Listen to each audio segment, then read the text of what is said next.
പരിശുദ്ധ പരമ ദിവ്യകാരുണ്യേശോയ്ക്ക് നേരവും ആരാധനയും സ്തുതിയും പുകഴ്ചയും ഉണ്ടായിരിക്കട്ടെ. അനന്ത മഹിമയുള്ള ദിവ്യകാരുണ്യേശോയ്ക്ക് നേരവും ആരാധനയും സ്തുതിയും പുകഴ്ചയും നിത്യ ഉണ്ടായിരിക്കട്ടെ. സ്തുതിക്കും പുകഴ്ചയ്ക്കും യോഗ്യനായ പരിശുദ്ധ പരമ ദിവ്യകാരുണ്യേശോയ്ക്ക് നേരവും ആരാധനയും സ്തുതിയും പുകഴ്ചയും ഉണ്ടായിരിക്കട്ടെ. വിശാല സ്നേഹമുള്ളവരെ, നമ്മൾ ഇന്നത്തെ ആരാധനയിൽ ഈശോയോട് പ്രാർത്ഥിക്കുന്നത് നമ്മുടെ ഡിസേൺമെൻറ്റിൻ്റെ വരത്തെക്കുറിച്ചാണ്. നമുക്ക് വിവേചന ശക്തി ഉള്ളവരാകുക. ശരിയേത് തെറ്റേത്, ക്ഷരമേത് അക്ഷരമേത്, വചനത്തിൻ്റെ പൊരുളുകളേത്, വചനം നമ്മളോട് പറയുന്നത് എന്ത് എന്ന ജ്ഞാനം പരിശുദ്ധാത്മാവ് നമുക്ക് തരുന്നത് വഴിയായിട്ടാണ് ദൈവത്തിൻ്റെ നിത്യമായ ഭാഗ്യത്തിൽ പ്രവേശിക്കാൻ, ദൈവത്തോട് സമ്പൂർണ്ണമൊരു സൗഹൃദം നമുക്കുണ്ടാകാനായിട്ട് സാധിക്കുക. അതുകൊണ്ട് നമുക്ക് ഇന്നത്തെ ദിവസം നമുക്ക് പരിശുദ്ധാത്മാവോട് പ്രാർത്ഥിക്കാം. കർത്താവേ, ജ്ഞാനത്തിൻ്റെ വരം, വിവേചനത്തിൻ്റെ വരം, വിവേകത്തിൻ്റെ വരം എനിക്ക് നൽകി അനുഗ്രഹിക്കണമേ. നമുക്ക് ഇന്ന് നമ്മൾ ധ്യാനിക്കുന്നത്, ഒരുപാട് മനുഷ്യർ രോഗം മൂലം കഷ്ടപ്പെടുന്നുണ്ട്. ഈ രോഗത്തിൻ്റെ കാരണം എന്താണ്? ബൈബിൾ 2 കാരണങ്ങൾ പറയുന്നുണ്ട് രോഗത്തിന്. എല്ലാ മനുഷ്യനും അനുഭവിക്കുന്ന ദുരിതങ്ങൾ, രോഗപീഠകൾ, പല രോഗാത്മാക്കളാൽ പീഡിപ്പിക്കപ്പെടുന്നത്. ഇപ്പോൾ തന്നെ ഇന്ന് ഈ ധ്യാന ശുശ്രൂഷയിലേക്ക് വരുന്നതിന് തൊട്ട് മുൻപ് ഒരാൾ വന്ന് എന്നോട് പറയുകയായിരുന്നു, അച്ഛാ, എൻജിനീയറിങ്ങിന് പഠിച്ചുകൊണ്ടിരുന്ന ഒരു മകൻ, അവൻ നല്ല ആരോഗ്യത്തോട് ഓടി നടക്കാൻ നല്ലൊരു ഫുട്ബോളറൊക്കെ ആയിരുന്നു. പക്ഷേ അവൻ്റെ ജീവിതത്തിൽ അവന് പെട്ടെന്ന് ഈ ബ്ലഡിൽ കൗണ്ട് കുറഞ്ഞു, ഉദരസംബന്ധമായ രോഗങ്ങളായി. പിന്നീട് ഇപ്പോൾ വലിയൊരു ഹോസ്പിറ്റൽ അഡ്മിറ്റാണ്. അച്ഛൻ പ്രാർത്ഥിക്കണം. പ്രിയപ്പെട്ടവരെ, ഈ രോഗത്തിന് എന്താണ് കാരണം? പൊടുന്നനെ നമ്മളെ വേട്ടയാടുന്ന രോഗങ്ങൾ, പെട്ടെന്ന് വീണു പോകുന്നത്, വളരെ ആരോഗ്യത്തോട് ഓടി നടന്നതാണ്, പക്ഷേ ജീവിതത്തിൻ്റെ വഴിത്താരകളിൽ പാടി തളരുന്നു. എന്തുകൊണ്ടാണിത് സംഭവിക്കുന്നത്? ബൈബിൾ 2 കാരണങ്ങൾ പറയുന്നുണ്ട്. അതിനാൽ തന്നെ നമ്മളെ വേട്ടയാടുന്ന രോഗങ്ങളുണ്ടെങ്കിൽ, നമ്മുടെ കുടുംബത്തിൽ ആരെങ്കിലും രോഗപീഠകളിൽ കഴിയുന്നുണ്ടെങ്കിൽ, ദൈവമക്കൾ തിരിച്ചറിയണം ബൈബിൾ എന്താണ് അതിൻ്റെ കാരണം പറയുന്നത്. ഈ ഡിസേൺമെൻറ്റ്, ഇത് വിവേചിച്ചറിയാൻ പരിശുദ്ധാത്മാവ് നമ്മളെ സഹായിക്കും. 1, രോഗത്തിന് പാപം കാരണമാകുമെന്ന് ബൈബിൾ പഠിപ്പിക്കുന്നുണ്ട്. യോഹന്നാൻ്റെ സുവിശേഷം 5-ാം അധ്യായത്തിലെ ഒരു സംഭവം നമുക്ക് കാണാം. നമുക്കറിയാം, യോഹന്നാൻ 5-ൽ ഒരു മനുഷ്യൻ തളർന്നു കിടക്കുകയാണ്, രോഗബാധിതനാണ്. 1-2 വർഷമല്ല, 38 വർഷം. ബത്സയിദ കുളക്കരയിൽ, ചിലരതിനെ ബത്സയിദ എന്ന് വിളിക്കും, യഹൂദനതിനെ ബത്സദ എന്ന് വിളിക്കും, ബേത്സയിദ എന്ന് വിളിക്കും. അങ്ങനെ പല പേരുകൾ അറിയപ്പെടുന്ന വിജാതീയരുടെ ഒരു കുളിക്കടവാണിത്. ഈ കുളിക്കടവിൽ ഒരു വിശ്വാസമുണ്ട്, മാലാഖ വന്ന് ഉറവക്കണ്ണി ഇളക്കും, അപ്പോൾ ആദ്യം ഇറങ്ങുന്ന ആൾ സൗഖ്യപ്പെടും. അടിക്കുറിപ്പായിട്ട് നമ്മൾ എഴുതിയിട്ടുണ്ട്, ചില അവസരങ്ങളിൽ കുളത്തിലിറങ്ങി വെള്ളം കർത്താവിൻ്റെ ദൂതൻ ഇളക്കുമായിരുന്നു. വെള്ളം ഇളകിക്കഴിഞ്ഞ് ആദ്യം ഇറങ്ങുന്നവൻ ഏത് വ്യാധിയിലും നിന്ന് സുഖം പ്രാപിക്കുമായിരുന്നു എന്ന ഒരു വചനം അടിക്കുറിപ്പായിട്ട് നമ്മൾ കാണുന്നുണ്ട് യോഹന്നാൻ്റെ സുവിശേഷം. അപ്പോൾ ഇവിടെ ഇങ്ങനൊരു കുളിക്കടവിൽ ധാരാളം പേര് വന്ന് കിടപ്പുണ്ട്. ഒരു മനുഷ്യൻ 38 വർഷമായി 5-6 അസ്ഥിക്കഷണങ്ങൾ കൂട്ടിത്തുന്നിയ ഒരു രൂപം കണക്കെ കിടക്കുകയാണ്. അയാൾ അങ്ങനെ കിടക്കുമ്പോൾ, എല്ലാ പ്രതീക്ഷകളും മറ്റ് കിടക്കുമ്പോൾ, ഈശോ ആ വഴിയിൽ വന്നു. ഒരു തണൽ പോലെ വിരിഞ്ഞു നിന്ന് അവൻ ചോദിച്ചു, സുഖമാകാൻ ആഗ്രഹമുണ്ടോ? അവൻ വാവിട്ട് കരഞ്ഞു പറഞ്ഞ മറുപടി ഇതാണ്, കർത്താവേ, എന്നെ കുളത്തിലിറക്കാൻ എനിക്കാരുമില്ല. അവൻ പറഞ്ഞതിൻ്റെ പൊരുൾ ഇത്രയേ ഉള്ളൂ, എനിക്കാരുമില്ല കർത്താവേ. 38 വർഷമായി എല്ലാവരും ഉണ്ടായിരുന്നു, ഭാര്യയും മക്കളും ഒക്കെ, പക്ഷേ ഇന്ന് തിരിഞ്ഞു നോക്കുന്നില്ല. ആരോഗ്യം നഷ്ടപ്പെട്ടാൽ പിന്നെ, വീണുപോയാൽ പിന്നെ, കട്ടിലിലായിപ്പോയാൽ പിന്നെ, ഈ കിടക്കൊന്ന് ഒഴിഞ്ഞു കിട്ടണമേ എന്നാഗ്രഹിക്കുന്നവരാ നമ്മുടെ ഏറ്റവും പ്രിയപ്പെട്ടവർ പോലും. കാരണം അവർ കണ്ടെത്തുന്നത്, എന്തിനാ ഈ സഹിച്ച് കിടക്കുന്നത്, അങ്ങ് പോയാൽ പോരെ, ദൈവമേ അങ്ങ് എടുത്തുകൂടെ. കാരണം നമ്മളൊന്ന് വീണു പോയാൽ പിന്നെ ആരും നമ്മുടെ ആരോഗ്യത്തിന് വേണ്ടി കുറേ നാൾ പ്രാർത്ഥിക്കും, കുറേ നാൾ ആരോഗ്യത്തിന് വേണ്ടി ചികിത്സിക്കും. പക്ഷേ ഒരു പരിധി കഴിഞ്ഞാൽ പിന്നെ നമ്മൾ അവഗണിക്കപ്പെടും. നമ്മുടെ ജീവിതത്തിൽ സൗന്ദര്യവും പണവും ആരോഗ്യവും ഒക്കെ ഇല്ലാതാകുമ്പോൾ എല്ലാവരും അവഗണിക്കും. ഇതാണ് ഈ മനുഷ്യൻ്റെ പാഠം. അവൻ പറഞ്ഞത് ഇത്രയേ ഉള്ളൂ: ദൈവമേ, എനിക്ക് ആരുമില്ല. I have nobody in this world. അപ്പോഴാണ് ഈശോ അവൻ്റെ കൈക്ക് പിടിച്ചിട്ട് പറഞ്ഞു: നിനക്ക് ഞാനുണ്ടടാ, നിനക്ക് ഞാനുണ്ട്, എഴുന്നേൽക്ക്. ആകാശത്ത് നിന്ന് ശക്തി പുറപ്പെട്ടു, അവനിൽ ജീവൻ പ്രാപിച്ചു, ജീവൻ നിവേശിപ്പിക്കപ്പെട്ടു, അവൻ എഴുന്നേറ്റു. ഉടനെ ഈശോ പറഞ്ഞു: ദേ ആ ബെഡൂടെ എടുത്തോളാൻ പറഞ്ഞു. അങ്ങനെ ആ ബെഡും അവൻ ചുരുട്ടി തലയിൽ വെച്ച്. പുറകിൽ നിന്നൊരാൾ വിളി കേട്ടു. സിനഗോഗ് അധികാരിയാണ്. ഡോ, എന്താ ഇത്? അയാൾ പറഞ്ഞു: ബെഡ്. ഇതെന്തിനാ ചുമക്കുന്നത്? സാറേ, ഇന്ന് ഇത് തന്നെ നടന്നു വരത്തില്ല, അതുകൊണ്ടാണ് ചുമക്കുന്നത്. എടോ, ഇന്ന് ഏതാ ദിവസം എന്നറിയാമോ? ഇന്ന് സാബത്താണ്. സാബത്തിൽ കിടക്ക ചുമക്കുന്നത് നിഷിദ്ധമാണ്, അറിയാവോ? ഉടനെ അവൻ പറഞ്ഞു: സാറേ, 38 വർഷമായിട്ട് ഞാൻ ഇവിടെ കിടന്നു. സാർ ഇതുവഴി അങ്ങോട്ടും ഇങ്ങോട്ടും ഒത്തിരി നാൾ നടന്നതല്ലേ? ഒരു ചെറു വിരൽ അനക്കി എന്നെ കുളത്തിലിറക്കിയോ? ഇല്ല. ഒരു 33 വയസ്സുള്ള ചെറുപ്പക്കാരൻ എന്നോട് വന്ന് പറഞ്ഞു: എഴുന്നേറ്റ് കിടക്കെടുത്തുകൊണ്ട് പൊക്കോളുക എന്ന്. ഇനി അവൻ പറഞ്ഞാലേ ഞാനിത് താഴെ വെക്കുകയുള്ളൂ, പോയി പണി നോക്കാൻ പറഞ്ഞു. അവന് സന്തോഷമായി. ബൈബിൾ നമ്മൾ വായിക്കുകയാണ്, അവൻ തുള്ളിച്ചാടി ദേവാലയത്തിലേക്കാണ് പോകുന്നത്. വീട്ടിൽ നിന്നും ആരുമില്ല, വീട്ടിൽ ഉണ്ടായിരിക്കാം, പക്ഷേ 38 വർഷമായിട്ട് ആ ബന്ധമൊക്കെ തീർന്നു, അസ്തമിച്ചു. അവൻ ദേവാലയത്തിലേക്ക് പോയി എന്നാണ് കാണുക. കാരണം എന്താ? 4 പേരെ കാണിക്കണം. അവൻ സുഖം പ്രാപിച്ചു. അടുത്ത ദിവസം ജനക്കൂട്ടത്തിൻ്റെ ഇടയിലൂടെ കിടക്കയും ചുമന്നുകൊണ്ട് ഒരുത്തൻ നടക്കുന്നത് കണ്ട് ഈശോ ചെന്ന് അവൻ്റെ തലയിണക്കി പിടിച്ചിട്ടുണ്ടാവും. അവൻ്റെ ബെഡിൽ പിടിച്ച് നിർത്തിയിട്ട് അവൻ്റെ കാതിൽ ഒരു കാര്യം ഓതുന്നുണ്ട്. 5-ാം അധ്യായം 14-ാം തിരുവചനമാണ്. പിന്നീട് യേശു ദേവാലയത്തിൽ വെച്ച് അവനെ കണ്ടപ്പോൾ പറഞ്ഞു: ഇതാ, നീ സൗഖ്യം പ്രാപിച്ചിരിക്കുന്നു.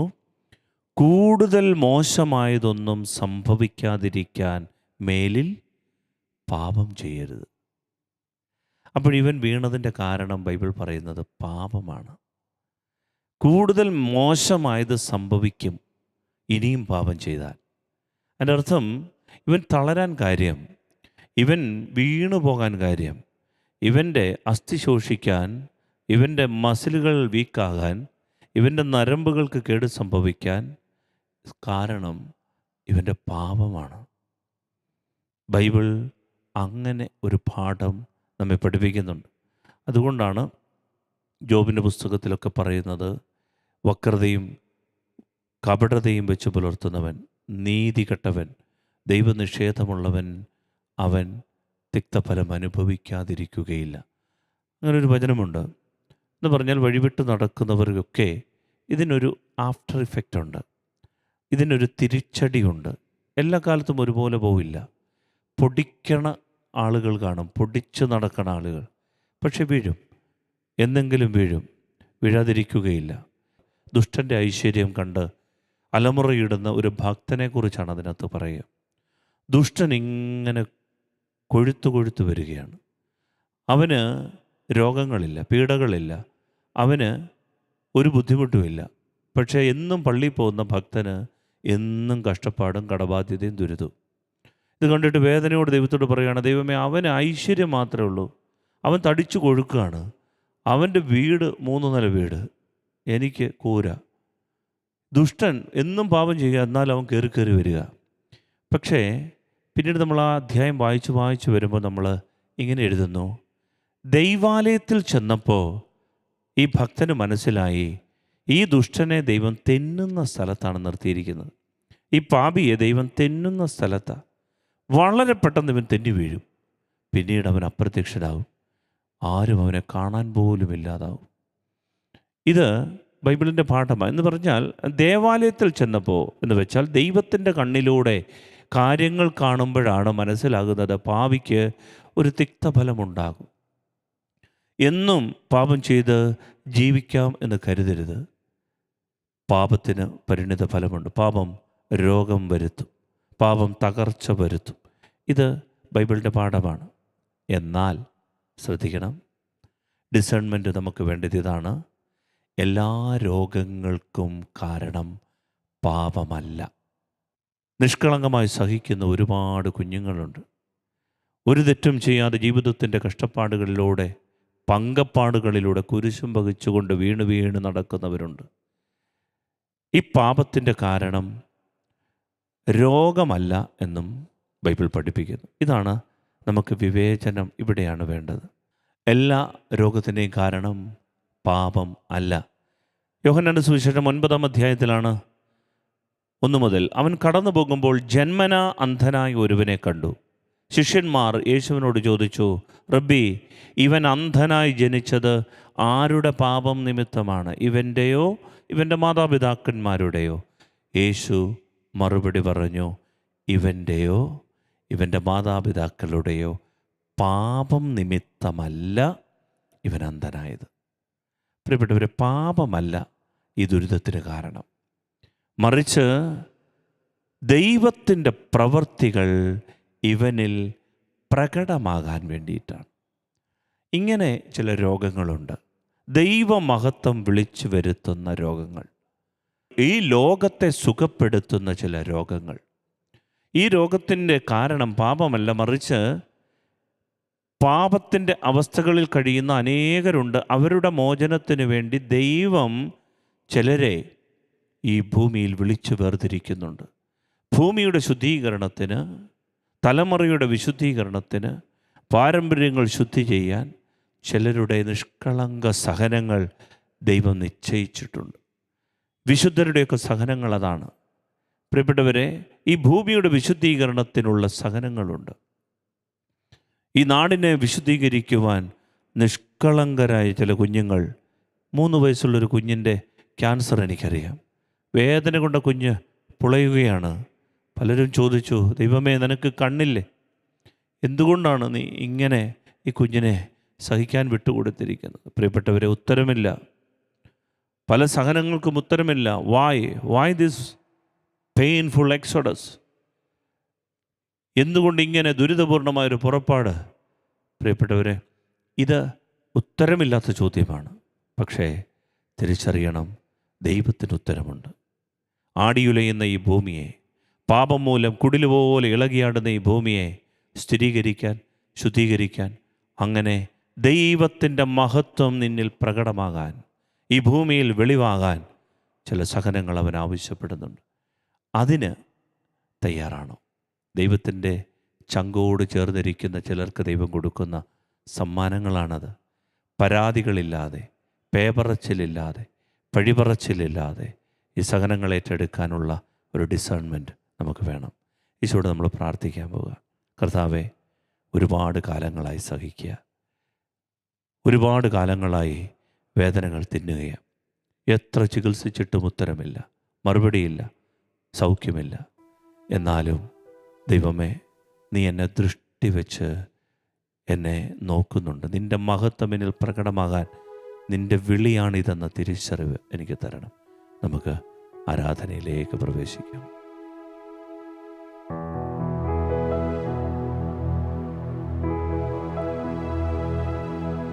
വിശ്വസിച്ചാൽ ദൈവത്തിൻ്റെ മഹത്വം കാണാം, പ്രാർത്ഥിക്കുമ്പോൾ ദൈവത്തിൻ്റെ പ്രവൃത്തി കാണാം.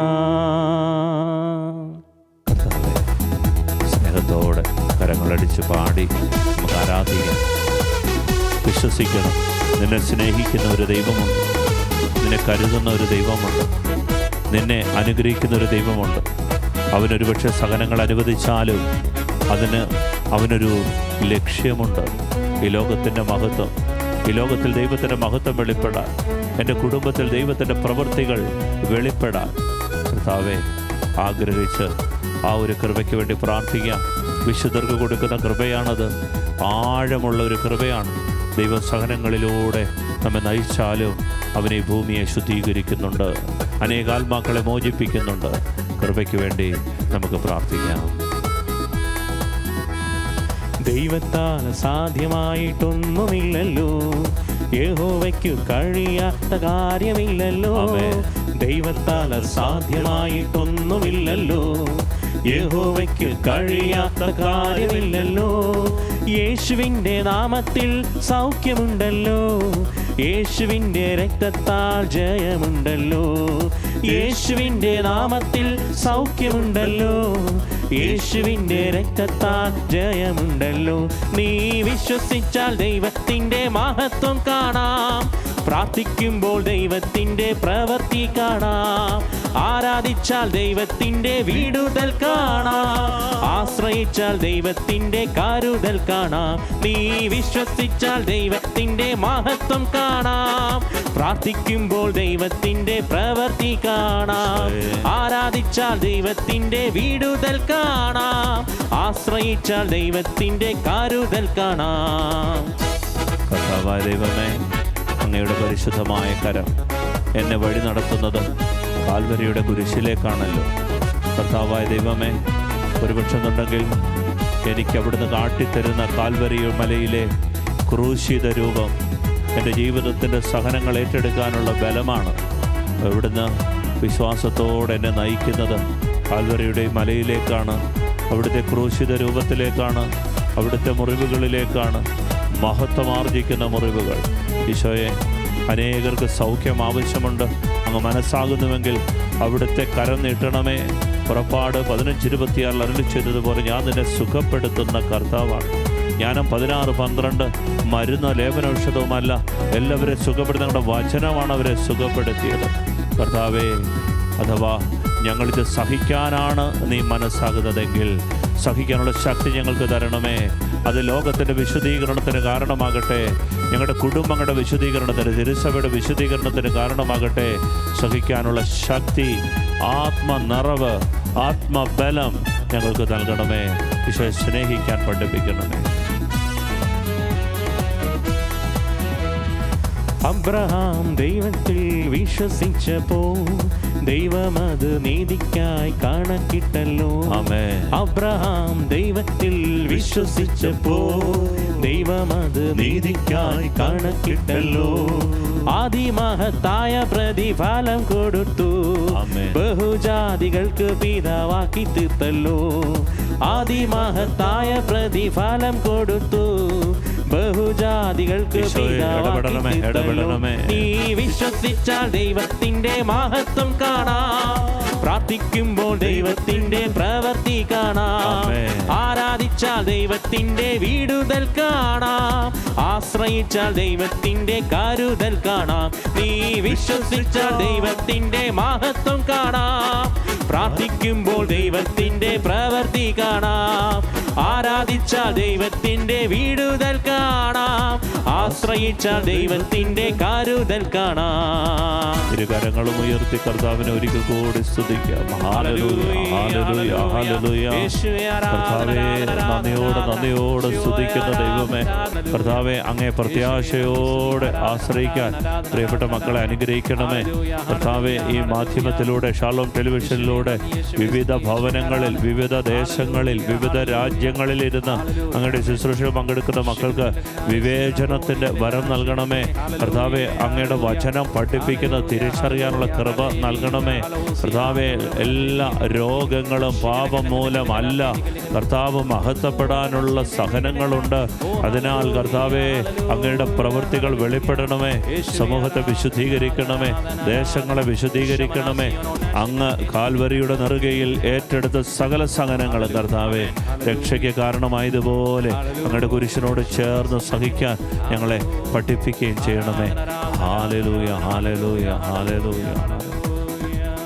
പരിശുദ്ധ പരമ ദിവ്യ കാരുണ്യേശ്വരിക്ക് നേരവും ആരാധനയും സ്തുതിയും പുകഴ്ചയും അനന്ത മഹിമയുള്ള പരിശുദ്ധ പരമ ദിവ്യ കാരുണ്യ ഈശോയ്ക്ക് നേരവും ആരാധനയും സ്തുതിയും പുകഴ്ചയും നിത്യ സ്തുതിക്ക് യോഗ്യനായ പരിശുദ്ധ പരമ ദിവ്യ കാരുണ്യ ഈശോയ്ക്ക് നേരവും ആരാധനയും സ്തുതിയും പുകഴ്ചയും ഉണ്ടായിരിക്കട്ടെ. സ്നേഹമുള്ളവരെ, നമ്മുടെ കർത്താവ് അവിടുത്തെ ആശീർവാദത്തിന് നമ്മളെ ഒരുക്കുകയാണ്. രണ്ട് കാര്യങ്ങൾ ഇന്ന് നമ്മളെ ഈശോ പഠിപ്പിച്ചു. ഒന്ന്, പാപം മൂലം രോഗമുണ്ടാകാം. എല്ലാ പാപവും രോഗത്തിലേക്ക് നയിക്കും. കാരണം കൂടുതൽ മോശമായത് സംഭവിക്കാതിരിക്കാൻ മേലിൽ പാപം ചെയ്യരുതെന്ന് ഈശോ അരുളി ചെയ്തു. തളർന്നു വീഴുന്നതിൻ്റെ കാരണം പാപമാണ്. എന്നാൽ എല്ലാ രോഗങ്ങൾക്കും കാരണം പാപം അല്ല. പാപം മൂലം രോഗമുണ്ടാകും, പക്ഷേ എല്ലാ രോഗങ്ങളും പാപത്തിന് കാരണം അല്ല. ചില രോഗങ്ങൾ ദൈവം അനുവദിക്കും, ചില വീഴ്ചകൾ, തകർച്ചകൾ അനുവദിക്കും. അത് ലോകത്തിൻ്റെ വിശുദ്ധീകരണത്തിനാണ്. ദൈവം മഹത്വപ്പെടാനാണ്. ഈ സഹനങ്ങൾ നീ ഏറ്റെടുക്കുമ്പോൾ ദൈവത്തിന് ഈ ഭൂമിയെ ശുദ്ധീകരിക്കാനാവും. അങ്ങനെ രോഗം സൗഖ്യദായകമായി മാറും. നിന്റെ രോഗം, വേദന ഭൂമിയുടെ സുഖപ്പെടുത്തലിന് ദൈവം ഉപയോഗിക്കും. ഭൂമിയെ സുഖപ്പെടുത്താൻ, ചതഞ്ഞും മുറിഞ്ഞും കഴിയുന്നവരെ സുഖപ്പെടുത്താൻ, ക്ഷതമേറ്റ് കഴിയുന്നവരെ സുഖപ്പെടുത്താൻ നിന്റെ രോഗങ്ങൾ കാരണമാകട്ടെ. ഒരു സഹനവും പാഴാക്കി കളയരുത്. ഒരു സഹനവും വേണ്ട എന്ന് വെക്കരുത്. ദൈവം അനുവദിക്കുന്നതെല്ലാം കൈനീട്ടി സ്വീകരിക്കുമ്പോൾ സ്വർഗത്തിൽ കൂടുതൽ സന്തോഷമുണ്ടാകും. ദൈവം മഹത്വപ്പെടും. കൂടുതൽ സഹനങ്ങളിലൂടെ ദൈവത്തെ മഹത്വപ്പെടുത്തുന്നവർ കൂടുതൽ പ്രശോഭിക്കും. വിശുദ്ധരൊക്കെ അങ്ങനെ അവിടുത്തെ സിംഹാസനത്തിൽ കൂടുതൽ ശോഭിക്കുന്നുണ്ട്. അതിനാൽ ഒരു സഹനവും പാഴായി പോകരുതേ എന്ന് പ്രാർത്ഥിച്ചുകൊണ്ട് കർത്താവിന് സമർപ്പിക്കാൻ ഒരു കൃപ ആശീർവാദത്തിൽ ചോദിക്കാം. കർത്താവെ, സഹനങ്ങൾ കാഴ്ചവെച്ച് പ്രാർത്ഥിക്കാൻ വരം തരണമേ. ചെറിയ വേദനകൾ പോലും അനേകരുടെ മാനസാന്തരത്തിന്, കഠിനഭാവികളുടെ മാനസാന്തരത്തിന് കാഴ്ചവെച്ച് പ്രാർത്ഥിക്കാൻ സഹായിക്കണമേ. കർത്താവെ, ചെറിയ സഹനങ്ങളിൽ പോലും പരാതികളില്ലാതെ അവയെല്ലാം ലോകത്തിൻ്റെ വിശുദ്ധീകരണത്തിനും ദൈവമഹത്വത്തിനും കാഴ്ചവെച്ച് പ്രാർത്ഥിക്കാൻ പഠിപ്പിക്കണമേ. Hallelujah, hallelujah. യേശുവേ ആരാധന, ആരാധന, ആരാധന, ആരാധന. യേശുവേ നന്ദി, സ്തുതി, ആരാധന, മഹത്വം. Hallelujah, hallelujah, hallelujah. യേശുവേ ആരാധന, ആരാധന, ആരാധന, ആരാധന. ഹല്ലേലൂയ. പരിശുദ്ധ പരമമാ ദിവ്യകാരുണ്യമേ, എന്നുമെന്നും അങ്ങേക്കാരാധന. പരിശുദ്ധ പരമമാ ദിവ്യകാരുണ്യമേ, എന്നുമെന്നും അങ്ങേക്കാരാധന. പരിശുദ്ധ പരമമാ ദിവ്യകാരുണ്യമേ, എന്നുമെന്നും അങ്ങേക്കാരാധന.